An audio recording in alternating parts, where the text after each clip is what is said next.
This will be structured somewhat like we do our typical political debates, but we will not have somebody advocating for dirty air.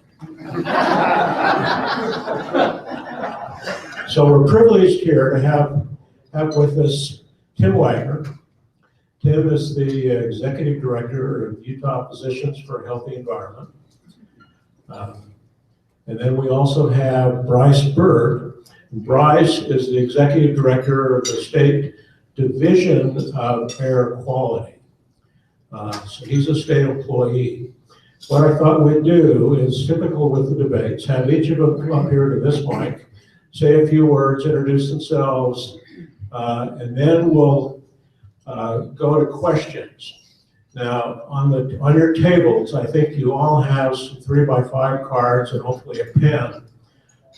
Please take a couple of minutes, write down some questions, bring them up, and we'll then proceed with those questions. So why don't we start with Bryce, who's just closest here to the mic, and have him come up and introduce himself.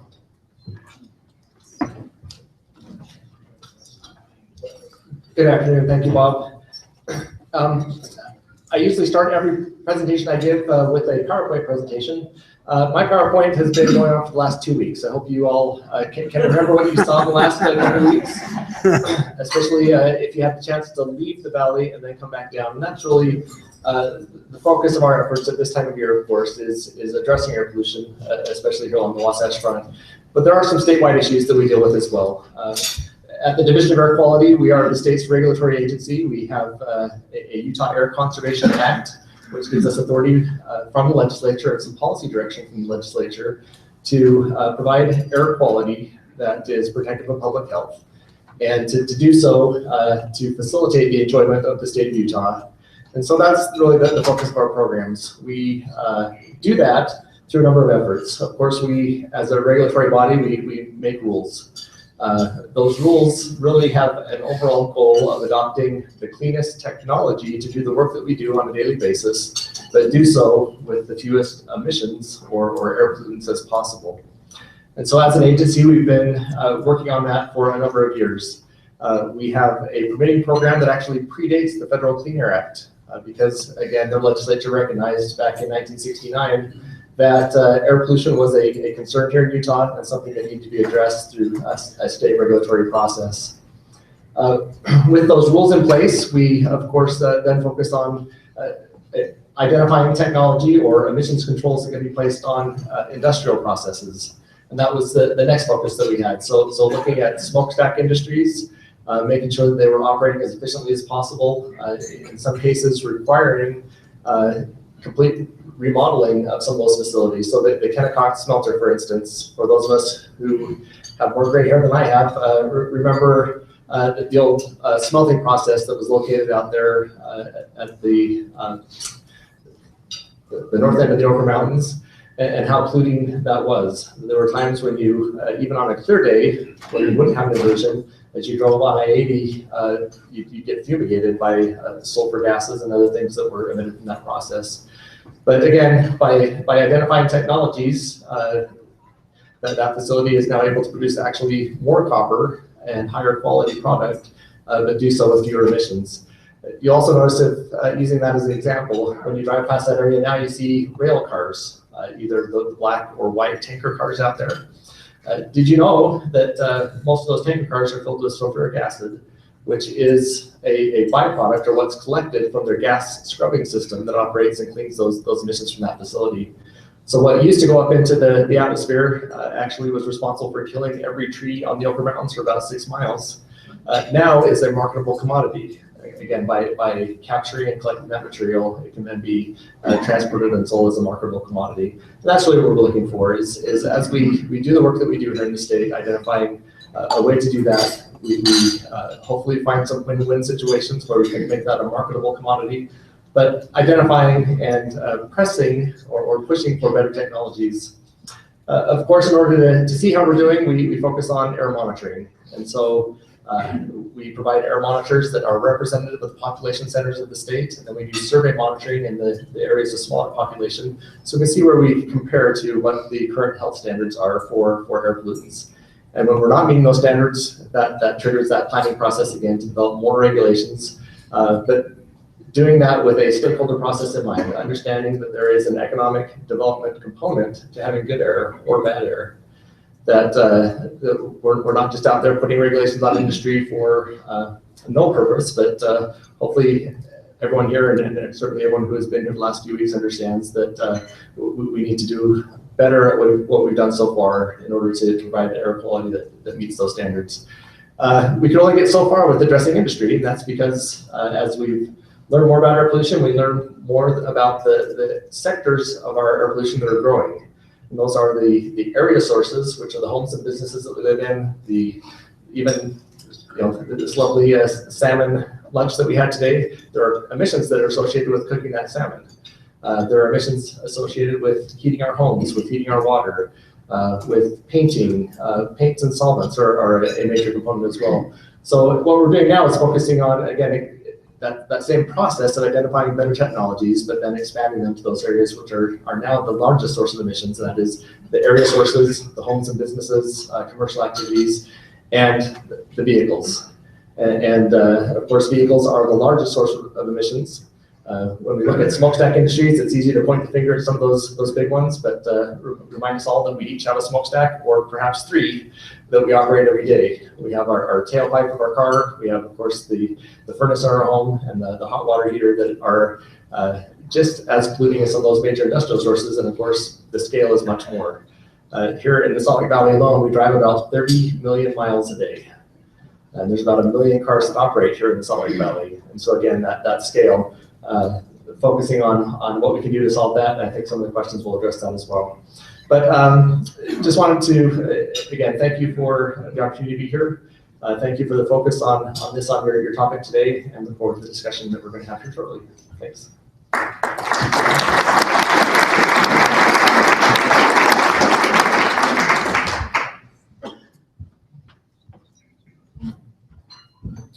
Thank you, Bryce, and thank you, Bob. It's a pleasure to be here for this group today. Yes, my name is Tim Wagner. I'm the Executive Director of Utah Physicians for Health and Environment. And I particularly want to thank Bob for giving me a 2-hour reprieve from fielding phone calls from reporters who've been continually calling me up the last 2 weeks and asking me, is this air bad? Yeah. So I want to introduce Beth Haynes over here. I think you met her earlier. She's with Utah Physicians for Health and Environment. She's our outreach director. You probably saw a few little sheets and handouts of information and stuff laying around, and I think we've got some more information over here. We are an organization founded by physicians. The 1-minute story is that back in 2007, it was in the midst of one of our worst inversions, very similar to what we just came off of within the last 2-3 weeks. And I was working at the Sierra Club at the time, and I got a call one day from this doctor who I did not know. And he said, my name is Dr. Brian Mensch. And I said, what can I do for you? And he said, I want to know what we can do about this dirty air. And I said, what do you want to do about it? And he said, well, I don't know, I'm asking you, you should be the expert. And I said, well, I told him, I said that all my years of working in advocacy and doing a lot of public relations and media and so forth, I knew that when it came to talking about environmental issues, particularly the issues like the ones we endure here, there's no more trusted voice out there than a group of physicians. So I suggested that we get a few physicians together and sit down and talk about this. So we did. We met at my office for about 3 hours, one night a week for about 6 weeks. Hammered out a quick agenda on what this organization was willing to take on. And we did a little coming out party at the LDS Hospital conference room in the middle of March of 2007. And I think literally every media outlet in the whole state was there. And it's been upward since then. Now the organization, we have roughly about 350 medical professionals within our directory from all kinds of different disciplines. Plus, we have roughly about 5,500 members of the public who support us one way or the other. So we're growing, and we do a lot of advocacy. We also do a lot of public outreach on a variety of issues. Air quality is certainly a #1 issue, always has been, and probably always will be. We're just finishing up tonight the third in a series of presentations on the issue of air pollution and pregnancy. And we're giving that down at BYU tonight. And we've had some pretty good reception on that issue. It's a big topic, considering the fact that Utah, on average, we have about 40 to 50,000 births in the state of Utah every year. And when you start talking about the issue of air pollution and what it means for the health of the mother, which of course has a direct impact on the development of the fetus and the health of the baby as it matures. It's a major significant issue, and there's a lot of interest in that. We have sometimes presence up on the L during the session, and of course that's going on right now. And we get involved in a variety of different bills that can address this issue. And so we have a pretty narrow bandwidth, but we try to take on a lot of different things.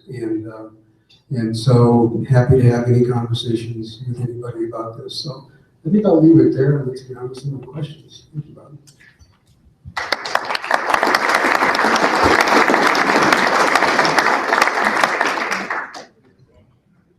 We've got two questions here that are, I think, somewhat interrelated. What can the governor and legislature do this session to help with air pollution? And then the second one is there any correlation between when the legislature is meeting and we have dirty air? Oh boy. I'm going to step right over here to ask that Bryce, obviously. On a more serious note, Bryce and both of you, what's the difference between summer air pollution and the winter air pollution that we see? The winter problem is mostly focused on fine particulate matter. In our valleys, when Brigham Young settled here, it was the right place for a number of reasons, but he just didn't realize it was the right place for temperature inversions as well. The pattern of temperature inversions is completely natural. We have the basins. They are worse when we have a large snow event, so we get snow on the valley floors, and then a high pressure system moves over the valleys. The sun melts the snow, so it makes a lot of humidity in the atmosphere, which causes the fog, which also keeps the heat waves from the sun from reaching the valley floors, and so we get basically a refrigeration effect at the valley floor with a warm lid over the top. That's the natural part. The unnatural part is the fact that we also have millions of people that live here as well, and on all the associated activities I mentioned before. And so what happens is during those times when we have the stagnant air, when we have the high humidity, when we have the emissions, those combine to actually form new particles in the atmosphere. So only about 1/3 of what we measure on the filter starts out as a particle, the soot that would come from burning wood or diesel emissions. But 70% is actually coming from chemical formations in the atmosphere, where the particles are formed, they continue to concentrate until the storm event comes and moves it out. That's our winter situation. Fine particulate matter, the health implications, I think some have already been mentioned here, are extreme. And in fact, a lot of the research that led to the understanding of the health impacts of air pollution actually originated here. We have such an on-off situation. We have very good air quality most of the year. We have these very bad high pollutant levels during the wintertime. And then it's very easy to do correlation studies. We see asthma medication go up during these times. We see asthma hospitalizations go up during these times. And then more recent research looks at heart attacks. Not only heart attacks increase, but also the outcomes of the heart attacks are more severe. More people die. And a lot of this research was done right here. So there's no question that air quality impacts the citizens of Utah. In the summertime, our major pollutant of concern is ground level ozone. Again, that's the urban smog. Los Angeles and Houston are most famous for it, but of course, everywhere where we have population centers, where we have the sunshine, which actually drives that formation of the photochemical smog, we see afternoon peaks that are above the current health standards. So that's our basic scenario. particulates in the winter, ozone in the summer, and then we throw in a few things like windblown dust and fires that make a combination of those as well. Tim, anything you want to add to that? Bryce did a really good job of describing the problems and the issues of both summer and winter. Just to bring home a point on the issue of all the research done here, our very own C.R. Pope, professor of economics at BYU, is the one who is most responsible for the federal regulation of the Clean Air Act that controls PM 2.5. It was his study and research and his testimony before Congress in about 1998 or so that resulted in that becoming federal law. And so, very much so, this is really a homegrown problem, and so I'll leave it at that. Question for you, Tim, and again, a couple that are somewhat similar. Dr. Launch has said on several times about pointed out problems with stillbirths and other health issues out in Uinta Basin. I think further, and this question raises, said that when Brian spoke here, he said our children aren't going to make the Olympics because of loss of respiratory capacity. Any comments you want to make on both of those two issues, of stillbirths and other health issues out in the Uinta Basin? The issue out in the Uinta Basin is very complicated, as Bryce will attest to as well. That issue came up in 2013 when a midwife out there by the name of Donna Young called us and with concerns that she had discovered that there were numerous, guess what technical term is, birth outcomes. Some stillbirths, some of the infants died within a few days after birth. And this is a woman who has been practicing her practice midwife for over 20 years, and she had never seen something like that before, so she began to raise concerns about it. It dropped off. In fact, I think in 2013 there were 13 deaths out of a population of a community of about 8,000 people. And the rough calculation showed that was somewhere between 2 to 3 times the national average. Pinpointing the exact cause, it's very difficult. It's almost impossible. We thought it was probably associated with high levels of ozone, which at the time in 2013 was very high during several months during the winter. But we don't know for sure. Statistically, it's very hard to prove. And then it dropped off. In 2014, they didn't have near as many. I think there were 2. And now in 2015, we saw at least 8 or 9 by the last count that I saw. And there's already been 2 this year. Very unique problem. We don't know if it's directly related to air quality or maybe it's something to do with water. We just don't know, but we're studying it. We've got some other people looking at it. And being a research center, which works with Bryce's agency, is also looking at the problem. What was the other part of the question? Lung capacity. Lung capacity, yes, very good question. And Dr. mentions it absolutely right. Obviously air pollution affects everybody differently. But when you're talking about the young athlete training and doing a lot of extracurricular activity, obviously that person takes in a lot more air than just you or I just sitting here today or walking down the street.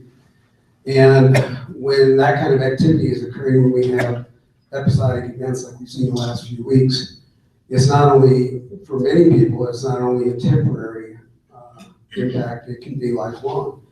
And routine exposure over the course of several years, if you've got, a 10 or 12-year-old who has really got their sights set on some type of Olympic activity and they're training routinely year after year in this kind of environment, yeah, it can reduce their lung function. It varies from individual to individual, but when you're talking about the capacity that is needed, the lung capacity that's needed for an athlete to compete at the Olympic level, it's a no holds barred situation where you just cannot, you have to have 100% all the time. And even if your lung capacity is reduced by 2 or 3% by the time that person is 18 or 19 years old, you could have an impact on their performance. It's very real. And that's what Dr. Mitch often talks about. And so, and considering the fact that we are I guess you could call Utah an Olympic state for a good reason. And there's a lot of athletes that come here and train. So it's something for people to really be aware of. That's all. Another couple of questions here for Bryce. Is there a registry of approved solar panel systems? And then secondly, is there a source to go to find out what we as individuals can do to help with the air pollution issues both summer and winter? I'll probably talk to the issue of solar panels in a broader context first, and then I'll provide the answer. So as we look at technology, we can't ignore anything that allows us to, again, function as a robust and growing society without identifying the way to do that with the lowest local emissions as possible. And so certainly solar energy, homes and buildings, energy efficiency is perhaps even more important locally because of the association with the heating emissions there in our homes. But solar energy is one of those things that can reduce the use of our fossil fuel generated facilities, both here in the valleys and statewide, that impacts visibility in our national parks and other things, and then just regional air quality. As far as promoting that, it's actually the Governor's Office of Energy Development has a strong solar program there. So I'd probably refer people to their website.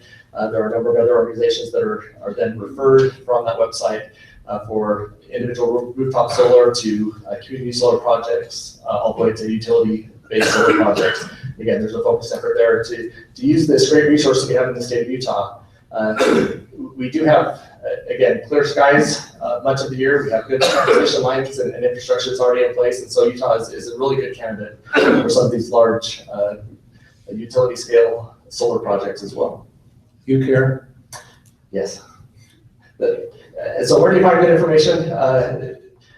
When we look at addressing the situation, and especially addressing this ubiquitous area source situation with cars and homes, we saw, and the governor saw, that we needed an organization that could provide that communication. And so about 4 years ago now, the UPHE organization was founded, and that's the Utah Clean Air Partnership, is I think the official name. Glenn Springmeyer is one of the employees of that organization that does a great job. They focus on grants for cleaning up air pollution. Education is certainly important, and so that organization also received $500,000 from the legislature ongoing to produce the TV commercials, radio spots, billboards, and then also the media sponsorships. We found, it was a surprise to me, and that's why we hire professionals, you can actually get really good news stories if you pay the the TV stations a little bit of money up front. And so there's some contracting that goes in place, and then that generates a good connection with the UPHE organization, all of their partner organizations as well. Then when they receive the phone call, they can then send it out and get other people to be in those interviews. And so it provides a better message. It's a overarching source of information. And at the website at upcare.org, it provides a lot of the foundational information that says for each category of air pollutant sources, what can be done, what can we as individuals do to make that our individual contribution. The question for Tim. Is that okay? Yeah, that's perfect. Thanks for the plug. A couple of questions on oil refineries. One, can we ever expect to have a Salt Lake Valley without refineries? And then second, what progress is being made on, what is it, the stage 3? On the first question, the realistic answer is probably not in our lifetime. No, I think the refineries are here to stay. I think it's unrealistic to, and we get asked this a lot, we really do. But I think it's unrealistic to expect that these guys are going to suddenly just pick up and move operations out of the valley. You're talking about a lot of money, and as much as I would like to see them out, maybe Bryce would too, I don't know. They are significant contributors to the problem. But I think the better solution is we try to work with them as much as we can to improve the operations and clean up the emissions and go forward. Tier 3. Bryce can probably answer this better than I can because he's, yeah, go for it. We should do that. Just quickly, again, I'm repeating my theme of identifying good technologies. So on the federal scale, there's been programs in place. So we're actually in the third iteration, and that's why we refer to it as Tier 3, and that is the vehicle emission standards for motor vehicles, and then the fuel standards that allow those motor vehicles to, again, operate with much fewer emissions. Just to give you an example, when we went from Tier 0, so a pre-1990 car, to a Tier 1 car, there was about a 70% reduction in emissions. And I think we can see that today. If you're driving behind an old 70s station wagon that I grew up in, you can smell a difference. Even in your car, as you're driving behind them, you can say there's something different about that car that all these other cars don't do. And that's because of the emissions controls, the catalytic converters, the fuel recirculation, the capturing the vapors from the fuel tank, things like that are all technologies that have improved. So we went from Tier 0, those old cars, we went to Tier 1 was the next iteration. In 2003, we went to Tier 2, which is again about a 60% reduction from what Tier 1 was. And now we're at Tier 3. So starting in 2017, the average motor vehicle will have to meet this Tier 3 standard, which is an 80% reduction in emissions from what Tier 2 was. But in order to get that reduction, it's a combination of the vehicles and the fuel. And actually only about half the benefit can be achieved from the vehicles themselves. You do need that fuel component as well.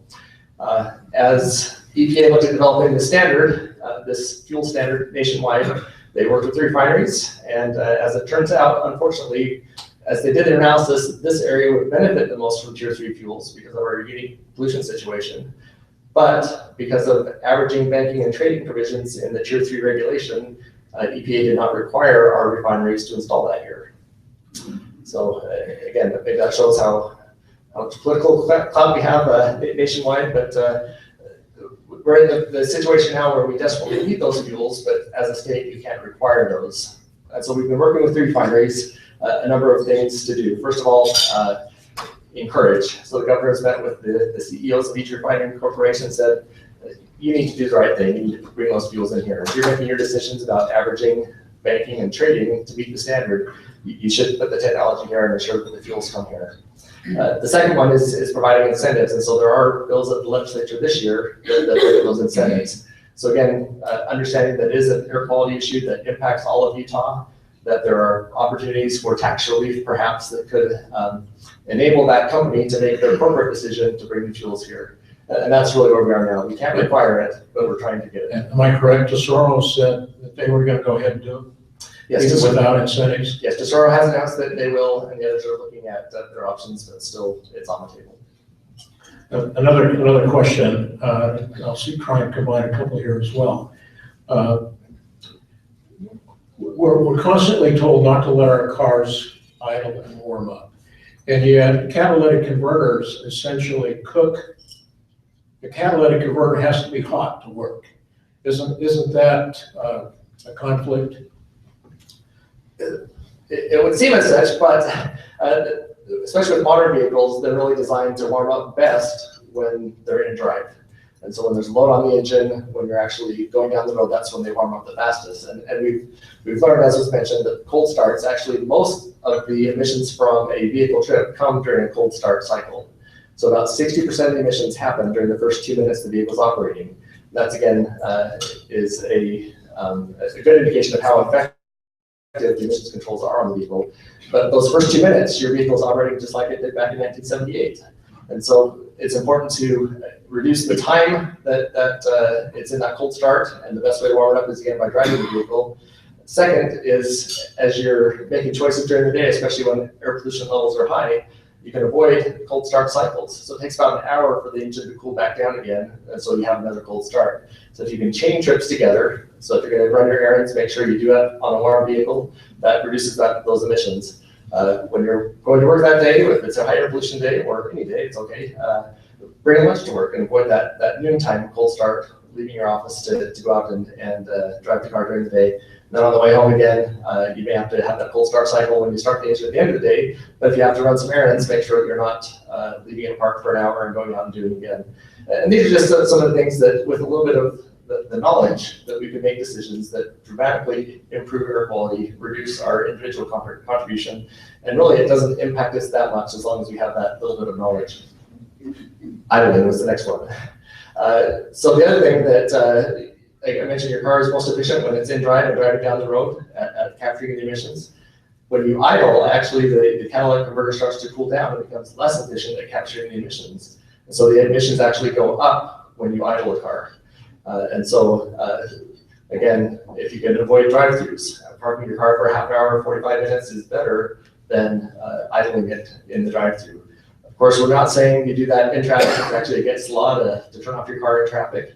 But if you're making a stop, if you can make choices, those are all things that can improve air quality with the work that we do. Staying with cars, Tim, I've got a friend who drives, used to be a city councilman, drives city electric Leaf.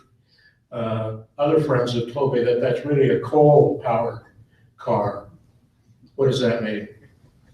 Well, I guess, you could probably say that. I'm not 100% sure that it's really accurate today. I mean, the figures vary in terms of how much of our electricity comes from coal. I know at one point in Utah it was about 85%. And I think that's dropping pretty significantly as we see a lot of utilities converting to natural gas. But also we're seeing a pretty significant growth in solar panels, not only for individuals, but for businesses as well. I foresee a future not too far off, really, where you're going to be seeing a lot of major employers who employ a lot of people who may have big parking lots where they have shaded structures that are covered with solar panels, where you bring your car in and drive your car to work and you just charge it up. I know a lot of people also have battery systems tied to their solar panels at home, so they may be charging with solar electricity during the evening hours. So it's not 100% accurate to say, well, you're just burning coal if you're charging your electric car. That's not really true. And I think we're going to continue to see that drop as we go on. This is probably going to be the last question, so I'm going to indulge myself. I'm a car guy. I like cars, and I've got several, but two of the cars. And I asked Bryce one day. I've got an old 1998 Yukon. That's my ski car and my four-wheel drive car. I also drive a Prius, and I remember asking Bryce, what was the difference? We all hear on the news that it's the cars that's causing the pollution. In fact, I really think it's the light trucks. And when I drive on the freeway, I see pickup trucks, I see RVs, I see vans, and probably in that proportion, I see passenger cars. Maybe about a quarter of the cars that I see are really passenger cars.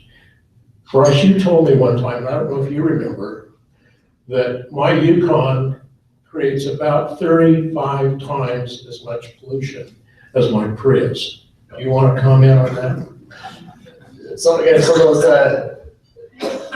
important facts that we need to get out there, and I'll relate it to the bigger picture as well. So I mentioned that there's these fleet standards that apply across the country.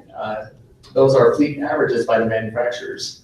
And so for every Prius they produce, they can also produce a very high emitting light duty pickup truck or sport utility vehicle. And so those all average out, but in fact, the large vehicles are much more polluting than are the smaller, more efficient vehicles. There's also some information that you can use when you're making a choice, and that is on each new car right now, there's a smog rating. And for each used car, you can go back to EPA's, actually it's energy.gov's website. You can actually find the emissions profile of a used vehicle as well. So as we're making choices, we can actually look at those emissions that come from those vehicles and make a choice there as well. But here in Utah, we actually purchase more of the light duty trucks, sport utility vehicles, minivans, than is the national average. And that's one of the challenges we have as we're planning, because if we just apply the national averages, it looks like we're doing great, but we know that we aren't ever going to achieve that unless we have some education out there about choices that people can make. The other part of that as well is we always say vehicles, and I think a lot of people assume we mean passenger cars and vehicles, passenger vehicles. Of course, heavy-duty diesels are a part of that as well. They're on the roads, they operate. We have emissions factors for those. Those are also getting cleaner, but that's a challenge that we have as well. As we do have freeways that go through our state. We have idling of these trucks that go on at night when they're sleeping. They just leave the engine running all night long. So there are a number of opportunities that we still need to address and focus on the heavy duty vehicles as well. Tim, you want to take a quick closing 1 minute? I guess I would just say we're about halfway through the legislative session, and it's very important that your voice be heard.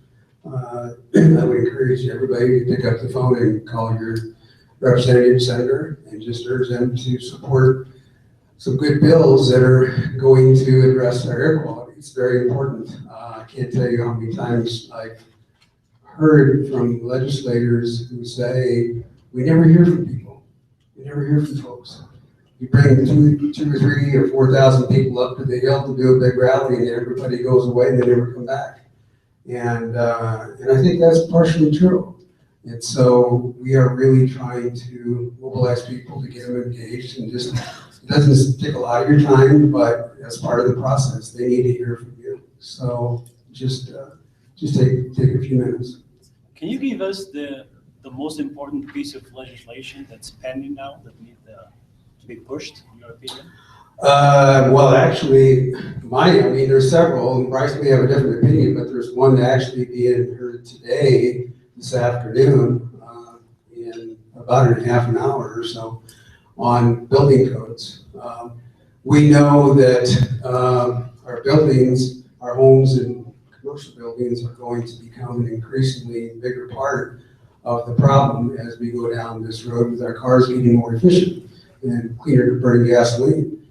It's really important that we update our building codes, and the one that's being sponsored today by Representative Brad Wilson is a bill we typically don't really care for in its current form because it doesn't adopt what came out of the governor's Clean Air Task Force recommendation, which was adopt the 2015 updated building codes, which would really improve where we are right now. And this particular bill doesn't go that far.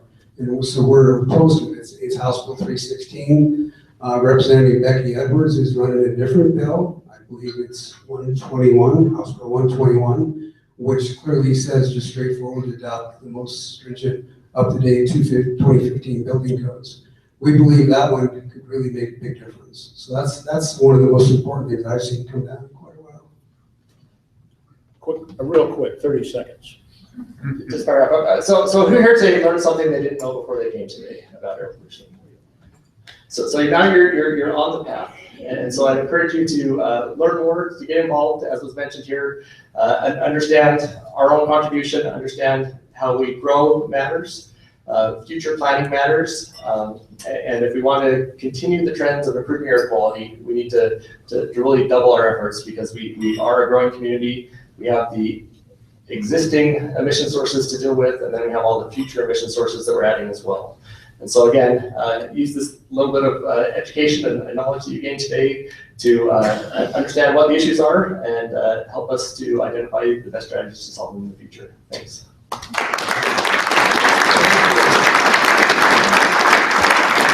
Bob, Bryce, and Tim, thank you all for your coming today. Bryce and Tim have signed the Snowflake, a water cycle story for Franklin Elementary, and we are adjourned. Thank